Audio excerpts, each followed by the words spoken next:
Kasalukuyan, nagpapasabay po tayo sa kalsada. Enjoy!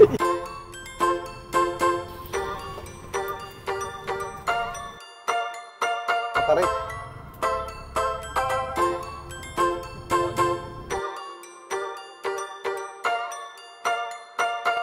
Hello family! Welcome back po ulit sa ating channel, Family Moto. So this time magre-review po tayo ng bagong-bago ng NWOW EMC Go 2. So titignan po natin kung ano-ano po ang mga magagawa ng bagong EMC Go 2 na ito.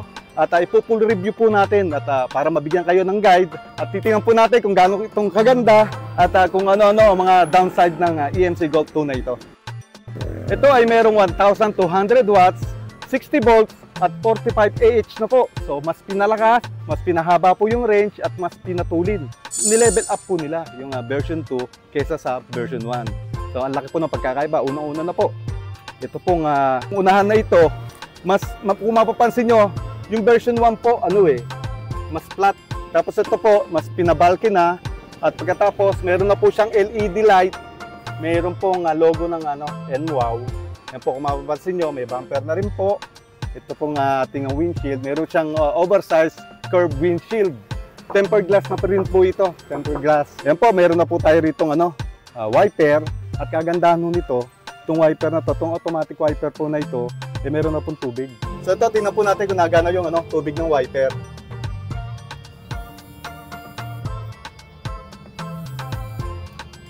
Ito pong side ay mas pinahaba. So 1,000, kung di ako magkakamali, 1,800 mm na po. Mas mahaba po siya kaysa sa version 1. Yung lapad, I think parehas lang po. Ito pong gulong niya ay meron pong sukat na 130 60 by 10. So 130 by 60 by 10, mas pinalapad po, mas malapad po kaysa sa version 1. So naka-mugs na rin po siya. Tapos ang kagandahan nito, pagdating po sa safety feature doon sa braking, meron na po siyang disc brake. 4 na po ang disc brake niya at may sarili-sarili po siyang caliper. So yun, malakas po yung brake. Tapos ito po, tingnan na rin po natin yung shock. Balita ko po ay meron na po itong sarili-sariling shock. Mas in-improve nila yon at ginawa na po nilang smoother, comfortable ride. So yan, may kanya-kanyang sarili-sariling shock. Yan, malalaki naman ho yung shock. Tapos doon sa likod, may sarili-sarili rin pong shock. Ito, tingnan natin. Itong likod ay mayroon ding shock. Nandito ho nakalagay yung motor niya.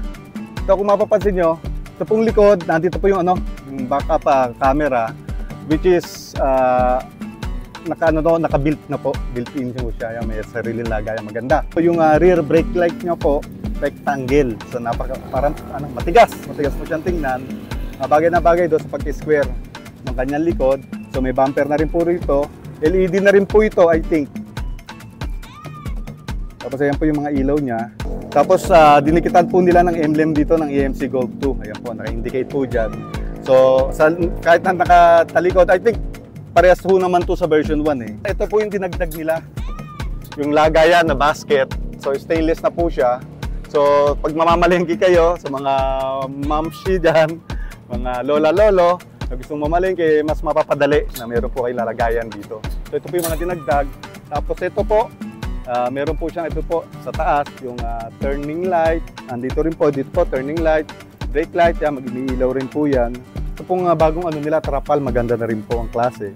So parang ang klase ng trapal niya, yung texture niya parang synthetic na meron pong tela sa loob dito sa may, sa may likod. Kaya mukhang matibay naman po. Ayan, at may nakabang na rin pong ilaw para kitang-kita po kung gusto niyo po magpalagay ng plate number. Yan, at subukan po natin sakyan at tingnan natin kung ano yung mga nasa loob dito. Op!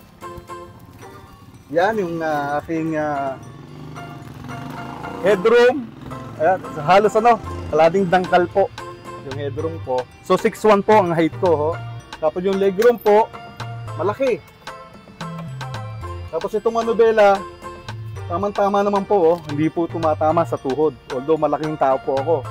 Tapos ito po, kung mapapansin nyo, yung texture nitong manubela po natin, parang goma na pasama. Okay po yung texture niya. Hindi siya leather, pero pag hinawakan nyo siya, yung parang feeling na may leather din po. na touch, yung ganon. Tapos tingnan na, busina. Tapos syempre hindi mawawala yung kanilang electric fan dito. Ayan, may electric fan din. Tingnan natin kung nagana. Ayun, lokos. Ayan, may electric fan. Tapos meron po rito, ito po yung kanilang dashboard na maganda na rin naman po. Okay naman po yung kanyang dashboard. So, plastic po siya, hard plastic. Ito po yung kanyang malaking LCD. Ito yung ating voltmeter, ating speed odometer. Nandito na rin po yung kung tinatakbo natin kung gano'n pong kalayo. Nandito po naka-indicate po na neutral. Nagda-drive mode po siya. Tapos kung naka-sports po kayo, yan nakalagay. Ayan, naka-indicate na rin po yung ating reverse dyan. Maririnig nyo po yung napaka-engay na tunog ng EMC Go. Kung mapapansin nyo, itong ating backup camera, wala siyang guide. So ito po yung inilabas talaga lang ng EMC Go version 2. So siguro mas maganda kung medyo may budget naman kayo, bilhin na lang kayo ng aftermarket para merong guide. Kasi mas maganda yung may guide, mas madali para sa mga baguhan. Siguro kasi kung kayo naman po magaling na mag-drive, professional driver, hindi na po issue yung backup camera. Siyempre sa mga baguhan po, issue po yun sa kanila para mas madali po yung kanilang pag-atras. So ano pa ba yung nandito? So nandito po yung mga ilaw po natin. So yan, kung naka-off siya, so yan, ibig sabihin may ilaw na yung day and night running light po natin. Tapos ito po yung yung pinaka headlight. Ito po yung passing light. Kaya kung mapapansin nyo, yan po yung passing light. Tapos sa bababa, andyan po yung ating bright. So yan, maganda po. So yung puhuli natin. Mapapansin nyo, kanilang hazard, dito po nakalagay sa likod ng manibela. Ayan po. So ang texture niya, plastic. Mas maganda sana kung medyo high-end yung nilagay nila. Pero siguro okay na ito. Ayan yung ating hazard. Yan, nandito po yung ating day and night running light. Nandito na po yung ating headlight. Yan, ayan po yung dim. Tapos ito po yung bright. Yan po yung bright. Ang ating passing light. Yan, kung makikita nyo, yung turning light niya po. Ang ganda na po. Left and right. Ayun. Tapos tingnan natin yung hazard. Ganyan po ang dating. Ang ganda-ganda. LED po. Ito po, gantong kaliwanag kapag yung ilaw natin kapag gabi. Ito po yung yung dim, tapos ito po yung bright. So ayan po, sa visual nyo, yan po yung yung dim. So ito naman po yung bright. Ayan, bali konti lang po yung diferensya pero maliwanag na maliwanag po. Hazard. Tapos yung brake. Testingin din po natin yung brake kung nagana. Yan po. Tanggalin natin yung hazard, tingnan po natin naman yung left and right. Yan. So dito po tayo sa bandang kanan. Ganito pa rin, katulad ng sa version 1, yung radio, yun pa rin. So ito, hindi ko lang alam kung ito kasi dinagdag ho to may dagdag na switch para kung gusto niyo magpakabit ng ibang ilaw or something kasi wala akong ilaw to. So may nakaabang ho rito. At kagandahan po rito sa radio na to, meron na po siyang Bluetooth. Pwede niyo pong i-connect yung mga cellphone niyo. Magagandang music, FM and AM na to, palagay ko. At meron po siyang USB rito. Ano pa ba?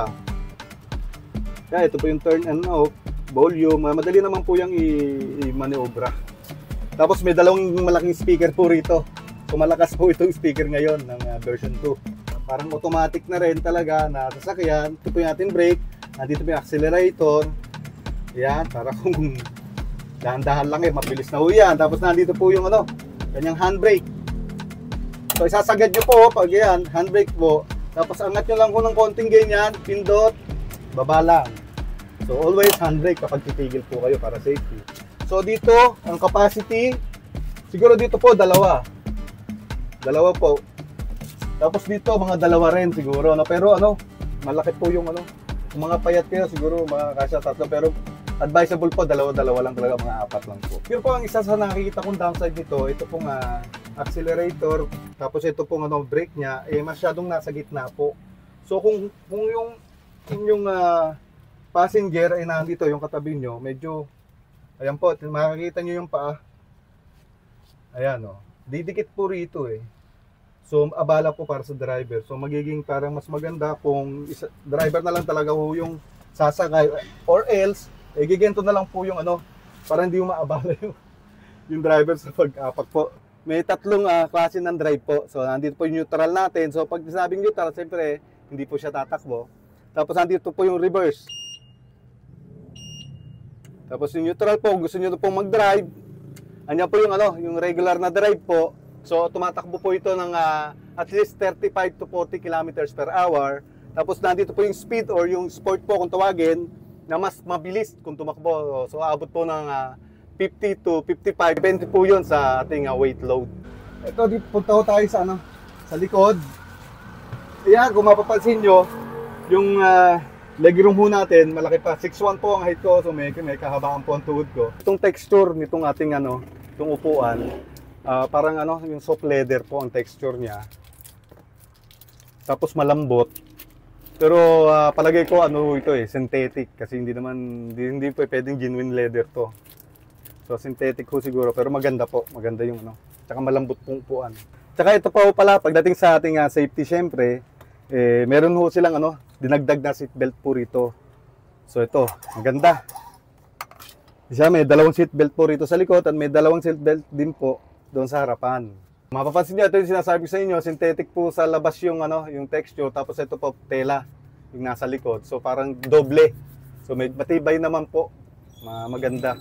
So kahit na hindi ko kayo bumili ng aftermarket, pwede po. Siguro ang pinaka-advice na lang ho siguro, ang advice ko ipapix nyo po ng maganda para mas maganda ho yung lapat. Yun na lang po yung yun.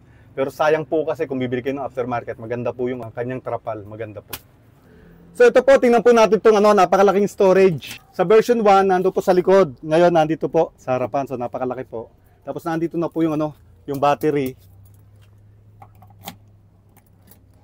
Tingnan po natin naman yung battery.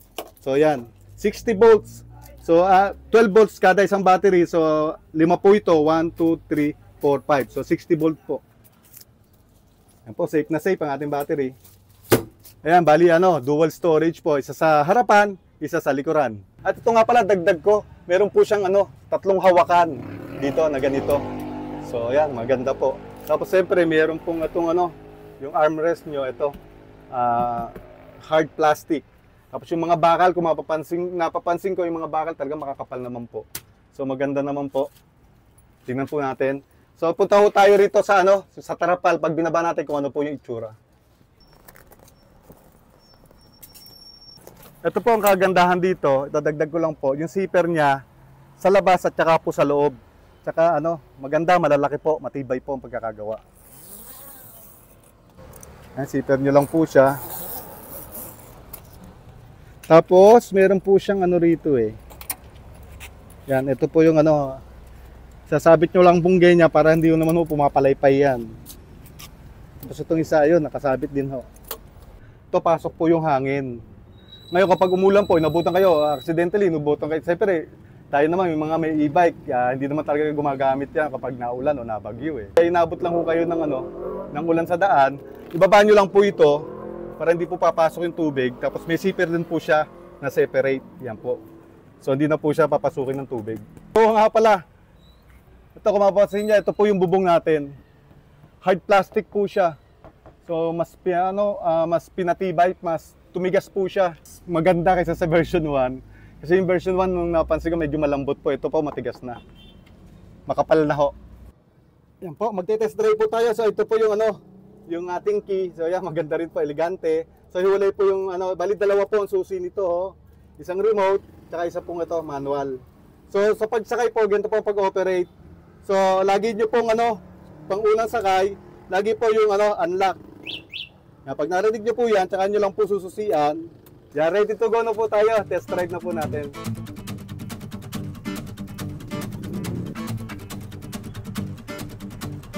Susubukan po natin yung suspension niya kung kaya po niya doon sa mga malulubak na daan. Malalalim.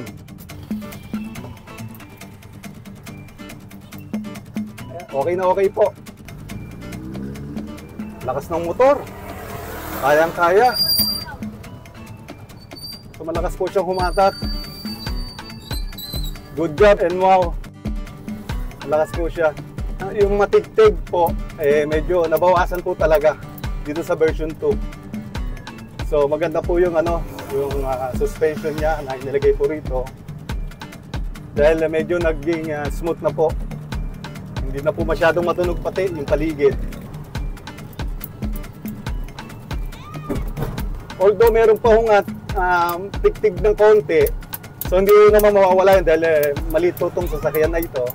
Pero doon po sa improvement, napakalaki po ng in-improve. Dahil doon sa nilagay nilang individual shock, hydraulic shock po ang nilagay po nila. Ayun po, kasalukuyan nagpapasabay po tayo sa karsada. Enjoy!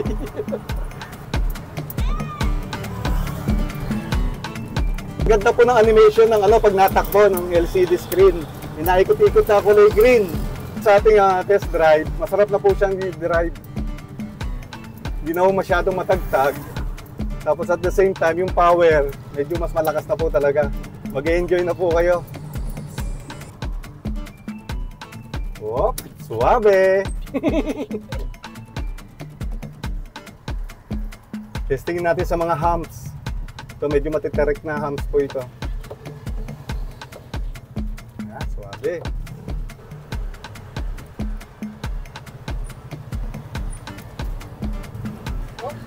Oh. At idagdag ko pala, itong ilaw po nito, in-improve na rin po nila. Malakas na po, so hindi na po kayo kailangan bumili pa ng aftermarket.